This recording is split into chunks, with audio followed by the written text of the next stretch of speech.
வணக்கம். மணி 12:45 1 நெருங்கிக் கொண்டிருக்கிறது. தூக்கம் வரவில்லை. காரணம், நாளை விநாயகர் சதுர்த்தி. ஒவ்வொரு வீடுகளிலும் விநாயகருக்கு சின்ன சின்ன சிலைகளை எடுத்து சென்று விரதமிருந்து பல வகையான உணவுகள் செய்து கோயில்கட்டை பிடித்து விநாயகருக்கு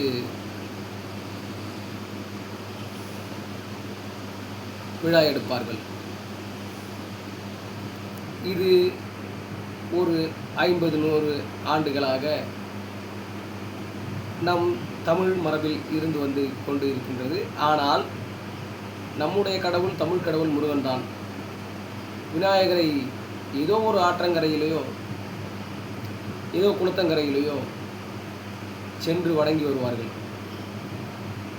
பின்னர் வீட்டிலும் வணங்க பிள்ளையார் சதுர்த்தியாக கொண்டாட ஆரம்பித்தார்கள். ஒரு குறிப்பிட்ட 30 வருடங்களுக்கு முன்னால் ராமகோபாலன் என்பவர் வடநாட்டில் பிள்ளையாருக்கு பெரிய சிலைகள் வைத்து ஊர்வலமாக கொண்டாடி வந்தார்கள். அப்பொழுது பெரியாரும் அண்ணாவும் மற்ற அயோத்திதாசர் பண்டிதர் அவர்களும் தாத்தா ரெட்டமலை சீனிவாசன் போன்ற அறிஞர்களும் வடக்கே அம்பேத்கர் போன்ற அறிஞர்களும் அறிவு ஆசான் அவர்கள் அன்பே சிறந்தது, புத்த மதமே அனைத்து மதங்களுக்கும் முற்பட்டது, மனிதர்களை சமத்துவமாய் வாழ வைப்பது என்று 5 லட்சம் மக்களை புத்த மதத்தில் இணைத்தார். தமிழகத்திலே ஒரு குறிப்பிட்ட மக்கள் சாதி வெறிக்கு, சாதி கொடுமைக்கு உட்படுத்தப்பட்டு இந்த இந்து மதமே நமக்கு வேண்டாம் என்று முஸ்லிம் மதத்திலும் கிறிஸ்துவ மதத்திலும் ஐக்கியமானார்கள்.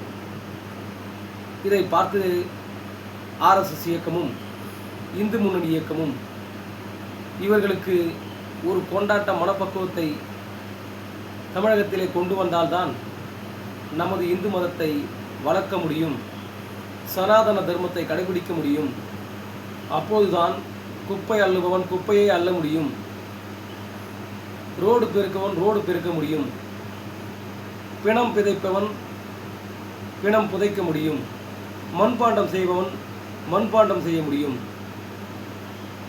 இது குலத்தொழில் வர்ணாசிரமம்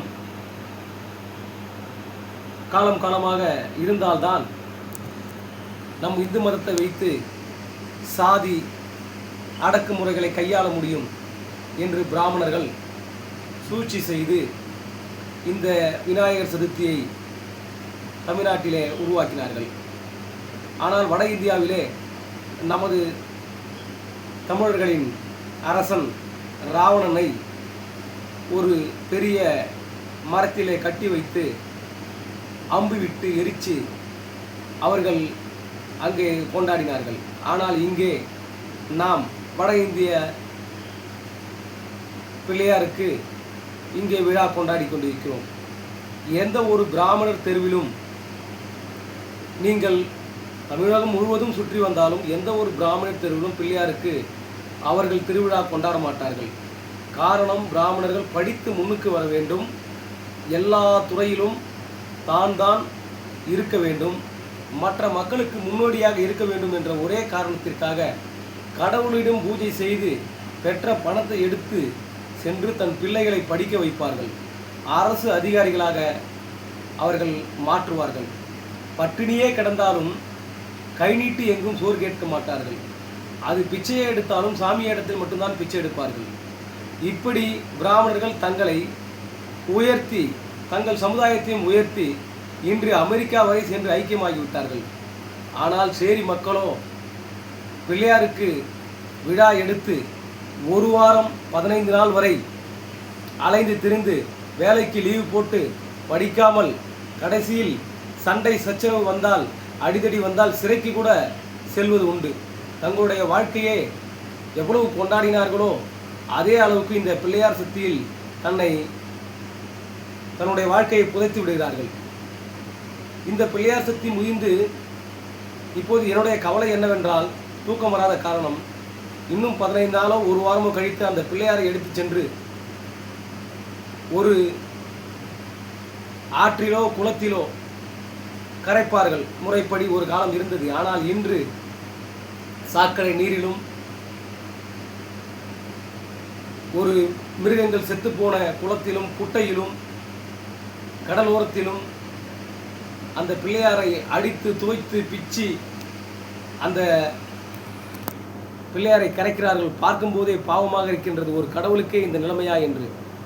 கடவுள் வாயிருந்தால் கேட்பாரே, ஆனால் வாயில்லாத கடவுள் என்ன கேட்பார் என்று முதல் அவரை கொண்டாடிய இளைஞர்கள் மதுவை அறிந்துவிட்டு கடைசி நாளில் மிருகமாகி விடுகிறார்கள். ஒரு அண்ணன் ஒருவர் எனக்கு ஒரு வீடியோ அனுப்பியிருந்தார். ஒரு பெண் ஜாக்கெட்டை அணியாமல் அந்த பிள்ளையார் உருவத்தை தன்னுடைய உடம்பில் முதுகில் அவர் டாட்டுவாக வரைந்துள்ளார். இது என்ன கலாச்சாரம்? ஒரு தலைவர் ஒருவர் நமது கோவில்களில் உள்ள சிலைகள் ஆபாசமாக உள்ளது என்று ஒரு வார்த்தை சொன்னதுக்கு எவ்வளவு போராட்டங்கள், பிரச்சனைகள். ஆனால் ஒரு பெண்மணி தன்னுடைய உடல் முழுவதும் பிள்ளையாரை, இந்துக்கள் தெய்வமாக வணங்கும் பிள்ளையாரை தன்னுடைய உடல் முழுக்க ஓவியமாக வரைந்து அதை இன்ஸ்டாகிராமில் போஸ்ட் செய்கிறார். கடவுள் என்ற போர்வை யாருக்கெல்லாம் அவர்கள் கடவுளை அறிமுகப்படுத்துகிறார்கள் என்றால், யார் ஒருவன் படித்து அடுத்த கட்டத்திற்கு செல்ல நினைக்கின்றானோ, அவன் விஞ்ஞானியாக நினைக்கின்றானோ, அவனை கடவுள் என்ற போர்வை கொடுத்து அவனுடைய தந்தையுடைய காசெல்லாம் செலவு செய்து வச்சு வாரத்திற்கு ஒரு மாதத்திற்கு ஒரு திருவிழாவை கொண்டாட வைத்து அவனை கையேந்த வைத்து கடன்காரனாக்கி அந்த சமுதாயத்தையே அடிமையாக்கி கடைசியில் மலமல்ல வைத்து குலத்தொழில் செய்து வைக்கிறார்கள். ஆகவே நீங்கள் சிந்தித்து செயல்பட வேண்டும். வீட்டிற்கு மட்டும் பிள்ளையாரை வணங்கினால் போதும். ரோட்டிற்கு பிள்ளையாரை ரோட்டிற்கே விட்டுவிடுங்கள். பிள்ளையார் என்ற போர்வையில் உங்கள் கல்வியும் உங்கள் வேலைவாய்ப்பையும் உங்கள் பொருளாதாரத்தையும் இழக்காதீர்கள். மூளைக்கு வேலை கொடுங்கள், வேலைக்கு மூளை கொடுக்காதீர்கள். உங்களுடைய சிந்தனையை, உங்களுடைய அறிவுத்திறனை திறம்பட செயல் புரிந்து உங்களை பெற்றவர்களை, உங்களை உற்ற ஊரை, இந்த சமுதாயத்திற்கு, இந்த நாட்டிற்கு ஏதாவது நல்லது செய்யுங்கள். உங்கள் வருங்காலம், உங்கள் சந்ததி உங்கள் புகழ் போற்றும். ஆனால் எந்த கடவுளும் நீங்கள் ஓடி ஓடி உழைத்தாலும், உங்கள் உடம்புக்குள்ளா அழகு குத்தினாலும், நீங்கள் 1 லட்சம் செலவு செய்து பிள்ளையார் வைத்தாலும் உங்கள் பெயரை சொல்லப்போவதில்லை. உங்களுடைய பாக்கெட்டும் வீடும் பொருளாதாரமும் பிள்ளையார் சிறப்பாக சென்று பொறுப்பாக கரைந்து விடுவார். ஆனால் உங்கள் வாழ்க்கை அழிந்துவிடும். நன்றி, வணக்கம். சிந்திப்பீர்கள் இளைஞர்களே.